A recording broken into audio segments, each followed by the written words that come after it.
Right now, this is the end of the war. Zelensky has made an incredible announcement. The decision on Donbas is already on the table. A bomb has gone off. Trump has taken an unexpected step. Putin's army has been driven into a hellish trap. A pile of casualties, equipment in ruins. Pokrovsk has buried the Russians. Czechia has urgently collapsed the front against Putin. Tons of ammunition are already rushing to the front line. The conveyor of death has been set in motion. The Kremlin screamed when they heard about this. For a sensation, the Iron Avengers have gone on the hunt. Cheap drones in the armed forces are working wonders. Hundreds of targets destroyed in just one night. Ukraine is literally turning the tide of the war at this very moment. Urgent. Lukashenko is on the edge of the abyss. Shock in Minsk. For the Russians, this has become a nightmare. Sanctions are tearing Belarus apart, and the Batka has decided to take a desperate step. You will be shocked when you hear it. A new knife in Putin's back. Syria refuses to dance to the Kremlin's tune. A sensation from Moscow. The bunker got hit from where no one expected. All this and more in our program, Hotspot. A sensation? Zelensky stated that the end of the war may be closer than it seems. The meeting in Budapest could become a turning point. A decision has been made regarding Donbas. Shock, this changes everything. What is being prepared behind the scenes, and could this meeting turn the tide of the war? Stay tuned. Donbas is a territory that RFIA has been trying to tear away from Ukraine for more than 10 years. At first it was done in a hybrid way, using militants and mercenaries, and then openly, by unleashing a full-scale war against Ukraine.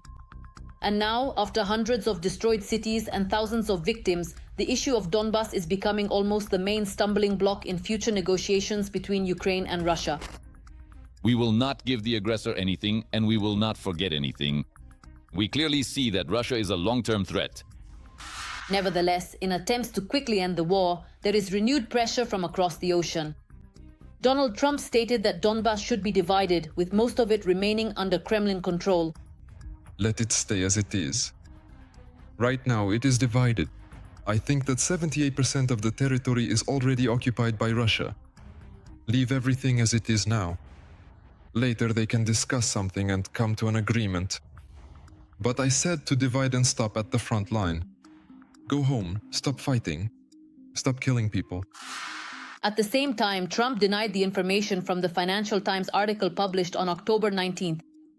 The publication claimed that the American president allegedly urged the Ukrainian leader to hand over the entire Donbas, adding that otherwise the Russian dictator would destroy Ukraine.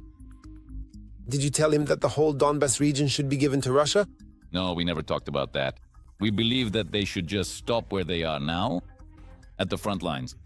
Right now you have a front line. Everything else is very difficult to discuss. If you start saying, you take this, we take that, there are so many options. That's why I say they should stop right now at the front line. Go home, stop killing people, and that's it. Meanwhile, the Institute for the Study of War is convinced that handing over the entire territory of Donbas to Russian control, as demanded by the bunker dweller, he would create conditions for the aggressor to resume hostilities and launch attacks on Ukrainians from more advantageous positions at a time convenient for them. Two high-ranking officials told the Washington Post in an article published on October 18th that on October 16th, Putin told U.S. President Trump that Ukraine should cede the remaining unoccupied part of Donetsk region to Russia as a condition for ending the war, and that he would be ready to surrender parts of the occupied Zaporizhia and Kherson regions in exchange for this. The exact terms of Putin's reported proposal are unclear. It is possible that Putin was referring to the parts of Zaporizhia and Kherson regions controlled by Ukraine, which Russia has illegally annexed but does not occupy. Experts warn that even if Ukraine agrees to such terms, Russia would gain a disproportionate advantage. Donetsk region contains territories of strategic importance for Ukraine's defense and defense industrial base, including a fortress belt, the main line of defense since 2014, which Ukraine has turned into a significant logistical and defense industrial center. Realizing the impossibility of resolving the situation in Donetsk region in Russia's favor by military means, despite the ongoing fighting there now, in Pokrovsk itself, nevertheless, Russia is bogged down because in recent months, it is bogged down despite the Dobropilya operation, suffering heavy losses, and with less enthusiasm to make a decisive move regarding Donetsk region and so on. Therefore, perhaps the positive sign is that Putin has already entered, the 5 pre-mortal stages. After categorical denial, he is now bargaining. And perhaps this actually complicates the negotiation picture, making the entire process more complex and layered, because bargaining is exactly where Trump feels that his own direct involvement is essential. He believes that his personal participation, his hands-on approach, and his willingness to push negotiations to a certain limit are key factors in reaching the kind of deal he wants, whether that deal takes the form of an oral agreement or a written contract. At the end of the ceasefire, or at least at the end of the Russian-Ukrainian war, he becomes increasingly tempted and excited during the bargaining process to find a more or less clear compromise solution. And while Trump and Putin are trying to reach an agreement without Ukraine, Volodymyr Zelensky has made it clear. The transfer of additional non-occupied territories to the Russian Federation is out of the question. Moreover, the Ukrainian leader is ready to join the upcoming Trump-Putin meeting in Budapest. I agree that if we want to stop this war and urgently move to peace negotiations through diplomatic means, we must stay where we are. And not give Putin anything extra just because he wants it, because he is a terrorist. If we truly want a just and lasting peace, we need both sides of this tragedy. How can there be any agreements about us without us? At this very moment, there is an apocalypse in Donbas. The Russian army is drowning in blood. An incredible battle that has become a nightmare for the occupier. The enemy was simply reduced to dust. Pokrovsk has become the grave of Putin's army. Watch further for all the shocking details. The battles for Pokrovsk have been going on for over a year. During this time, the occupying army has broken all its teeth but still hasn't taken the city. It's just a stone's throw from the end of the southern border of Donetsk region. The Pokrovsk direction is a priority for Putin. He has transferred 120,000 soldiers of his occupying army here. In the Pokrovsk direction, the occupiers have changed their tactics of warfare. We're talking about the use of mechanized columns in assaults on the positions of Ukraine's defense forces. Such tactics have not been observed for the past several months, up to half a year. What's notable is that the change in tactics is primarily due to changing weather conditions. In other words, the occupiers are counting on the rainy autumn weather to significantly reduce the activity of Ukrainian FPV drones. Since August of this year, Ukraine's defense forces have not only managed to protect Pokrovsk and the nearby settlements, Ukrainian defenders have liberated almost 183 square kilometers of territory and cleared another 230 square kilometers of the enemy. In addition, Ukrainian fighters have neutralized at least 13,945 Russian invaders. Of these, 8,402 are irrecoverable losses, 5,419 wounded, and 124 captured. The occupiers also lost nearly 1,300 units of equipment and weaponry. Of that amount of armored vehicles, not just tanks, but also IFVs, APCs, only up to the positions of Ukraine's defense forces. At most, only 20% will make it through. And accordingly, the same proportion of paratroopers, meaning manpower, will survive. The occupiers use this tactic primarily to achieve political objectives. It's not even about the military aspect. The Russian dictator needs to demonstrate supposed tactical successes of the occupation army to the United States before the start of negotiations in Hungary. Despite losses and a shortage of personnel, the other day an enemy sabotage and reconnaissance group managed to infiltrate the center of Pokrovsk. Local public pages report that during their advance, the Russians violated international humanitarian law and killed civilian residents of the city.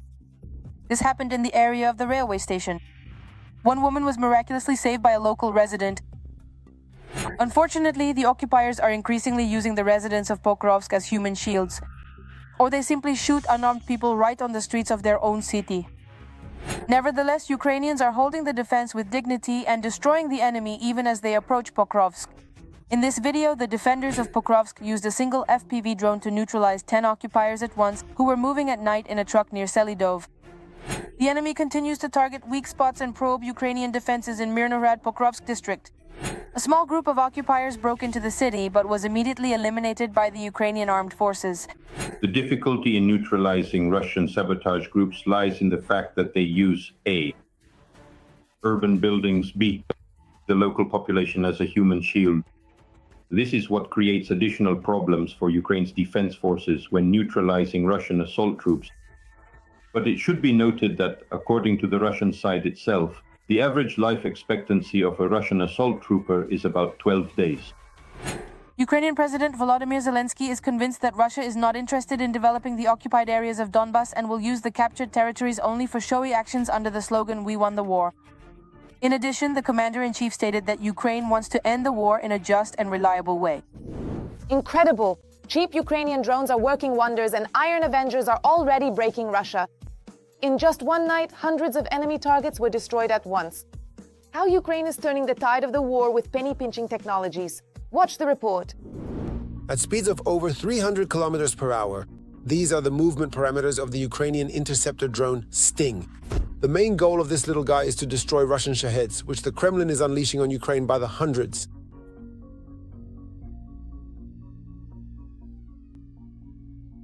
The Sting is entirely a product of the Ukrainian military industry. Its cost is about $2,500, which is several times cheaper than the Russian Shaheds. This is what makes this interceptor drone indispensable for Ukraine's air defense. Just a year ago, this method of shooting down Shaheds seemed impossible. Now everything has changed dramatically. What once seemed laughable has turned into an inexpensive and crucial element of Ukraine's defense, while Russia continues to shell its cities with increasingly powerful weapons. As waves of explosive drones attack, Ukraine is increasingly using inexpensive interceptors to stop them. This weapon shot down 150 attack drones during a single recent bombardment. Now, Ukraine aims to produce 1,000 interceptors per day. One of the world's leading news outlets, Business Insider, writes that Sting-type interceptor drones, which Ukraine is now actively producing, could turn the tide of the war because they cost much less than Shaheds. There has always been and still is a search for inexpensive means to destroy the enemy's strike capabilities in the form of drones and missiles.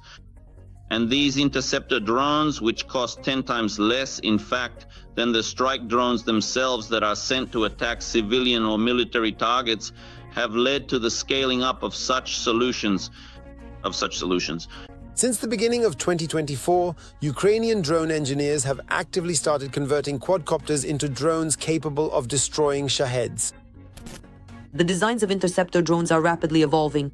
For example, the Sting is equipped with a warhead that accelerates to 340 kilometers per hour using 4 rotating blades.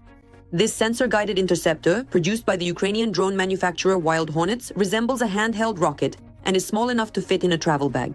Other interceptors resemble small gliders. The crews who launch them need to react instantly to threats. A Sting pilot said that his team goes out at night based on tips from reconnaissance groups, having only 10 minutes to intercept approaching Russian drones before they leave the engagement zone. The improvement of interceptor drones never stops, not even for a minute. Success rates range from 30% for some interceptors to 80% or even 90%.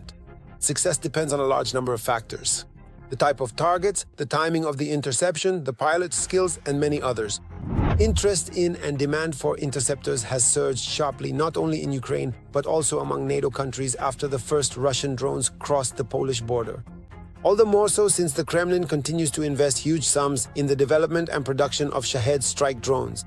Ukraine and NATO countries want to have an effective and, most importantly, inexpensive means of countering them.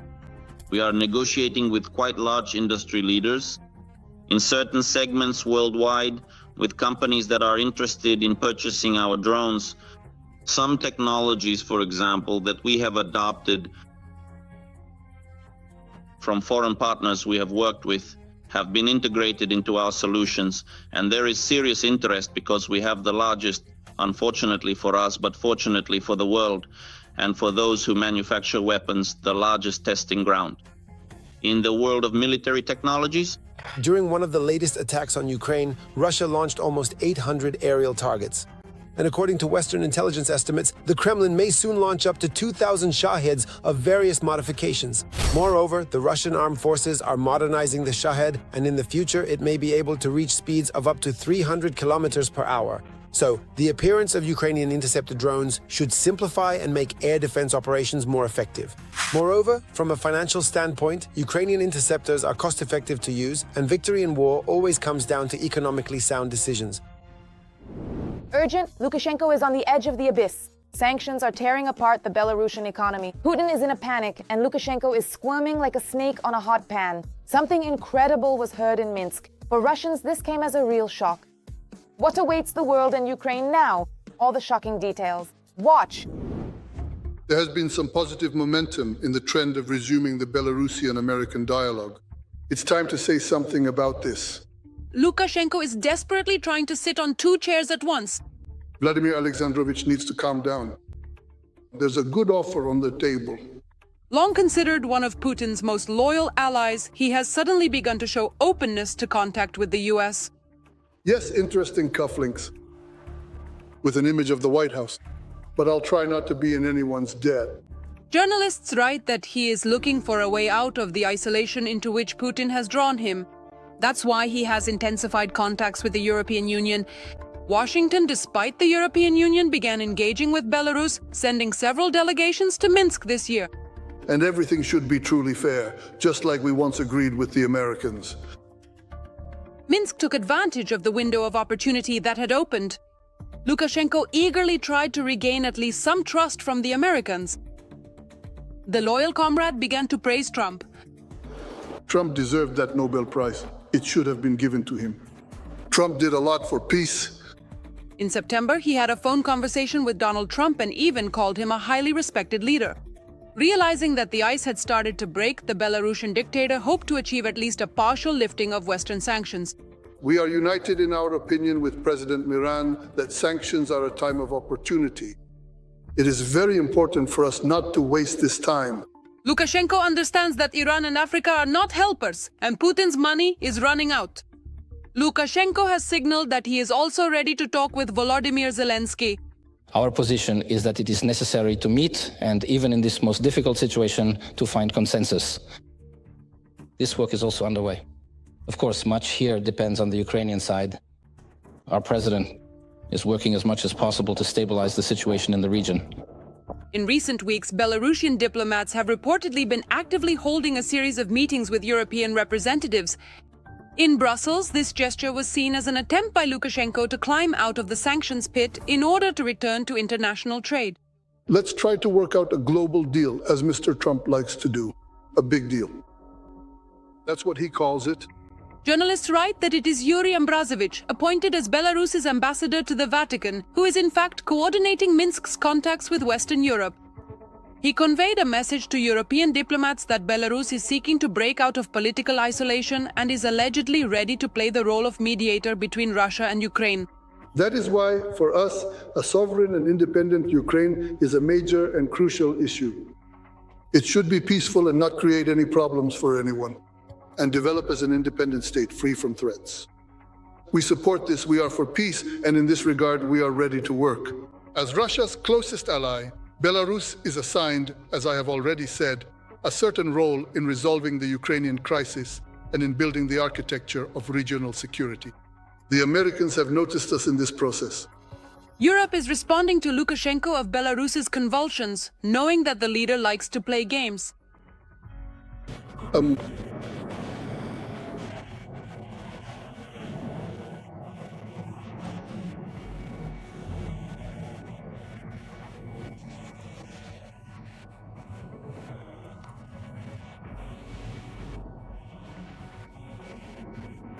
European diplomats admit that Minsk is trying to demonstrate independence from Moscow, but most believe that Lukashenko does not have real independence.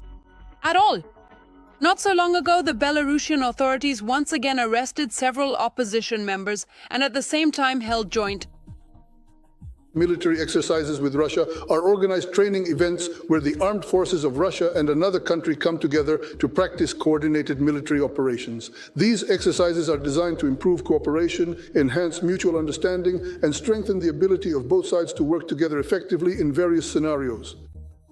Or for show, they invited supposedly American soldiers to Zapad 2025.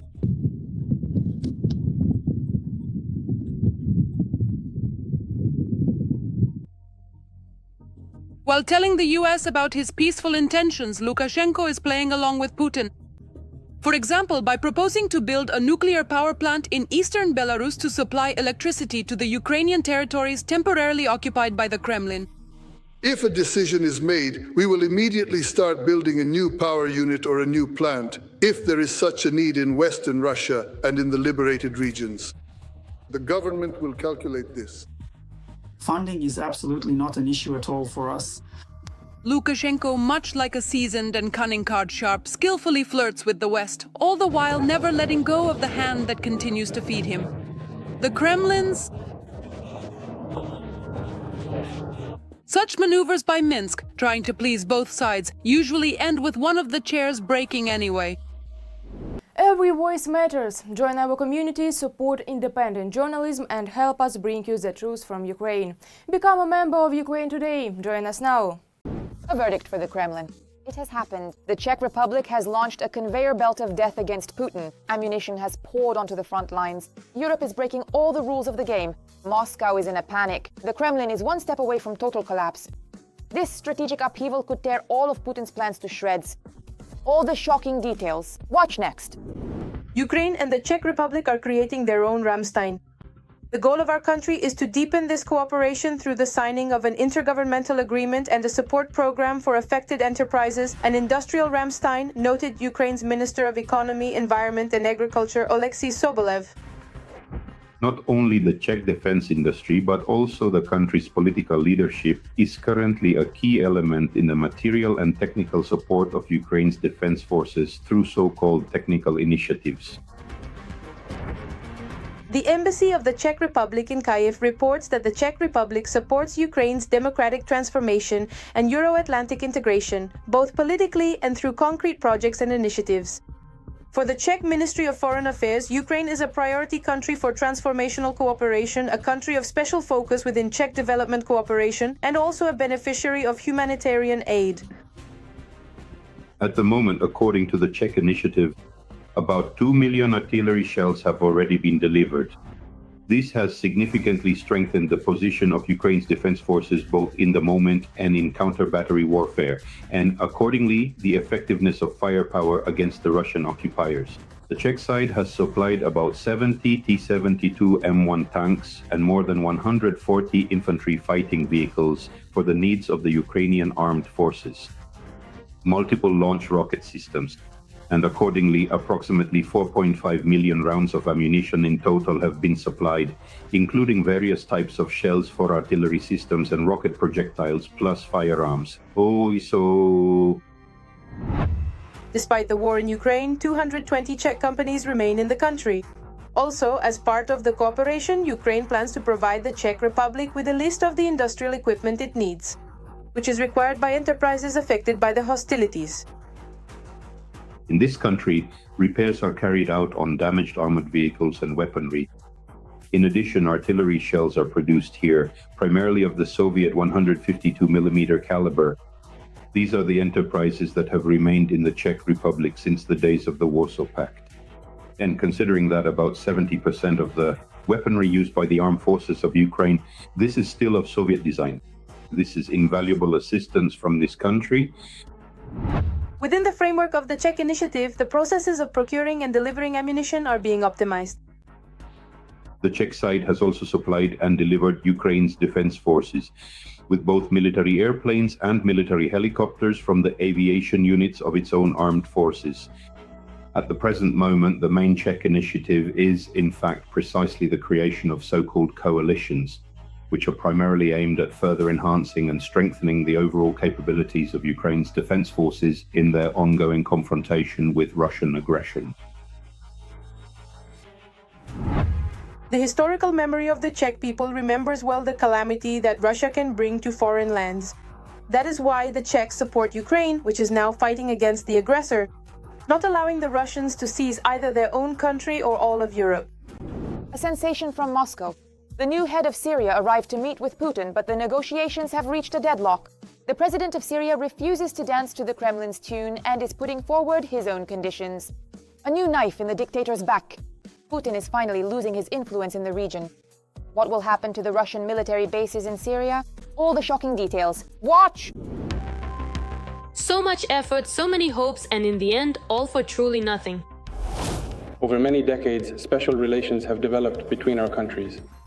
And all this was to thaw the ice between Syria and Russia. A recent enemy whom Moscow had promised to destroy has arrived in Russia on a visit. The president of Syria, Ahmed al-Shara. There were handshakes, not too broad smiles, and a bit of official protocol. But here's the paradox. Those very special relations still didn't help Putin resolve the key issue with the Syrian leader regarding Russian military bases on Syrian territory. Any bases located far from the country are a kind of opportunity for strategic influence. After all, some bombers could fly in, some missiles could be launched from there. And losing such a base is undoubtedly a defeat regardless of anything else. And the whole problem is that all the agreements Russia made with Syria under the previous regime are currently suspended and considered unacceptable, even despite how hard Putin tries. For over 80 years, we have maintained diplomatic relations, and they were established during the most difficult times for Russia, for the Soviet Union. Here's what's interesting. The new Syrian authorities want to bring the former president-dictator Bashar Assad to justice for crimes against the Syrian people. And Assad himself is hiding in Russia. I don't think negotiations with them are so important that Bashar Assad should be handed over. I think Putin will keep him in reserve for some more serious negotiations, like with Trump, for example. But why does Putin need Syria? Is it really just for the sake of Russian military bases on its territory? Some kind of footholds, platforms from which Russian influence can be spread across different continents. The fewer such platforms, the harder it gets. And in this sense, Russia's geopolitical significance is already declining more and more. Of course, losing Syria is quite a critical issue here, especially since these relations go back to Soviet times, and as with many other issues, Putin has messed everything up here as well. It seems that now a different era has begun. The new government in Syria declares that it will not make concessions to Moscow or infringe upon the interests of the Syrian people. Simply put, Moscow's protégé lost, while those supported by other countries, other forces, won. Therefore, naturally, in this case, the new Syrian government is more of an executor, so to speak, rather than the one making the decisions. Therefore, if Putin's interests finally diverge from those of the other major players here, he won't be able to resolve the issue with Syria in any way. Now that's news. Now it's not Putin dictating the terms, but Syria itself. It seems the Kremlin's master will have to do what he likes, least of all, negotiate. But will he succeed? There will only be a chance if he manages to come to an agreement with those who stand behind the current Syrian authorities. And for now, that chance isn't very high. However, if we take Turkey as an example, Putin has tried to apologize and reconcile with Azerbaijan. Let's see what happens next. So, in any case, everything that's happening is a sign of Moscow's weakening position, not its strengthening. And here is the result. The visit that Putin had pinned his hopes on ended in nothing. No new agreements, no guarantees, no arrangements. Lately, the feeling has been growing stronger and stronger that Putin is quite detached from reality. So, maybe even after losing in Syria, it still does not make him realize or even begin to understand that he has already ceased to be a significant geopolitical player. He tried so hard, but alas, Syria has changed. For Putin, this is not just a failed negotiation, it's the loss of a sphere of influence he spent years building. That's all for now. For more breaking news from the front, tune in to the next episode.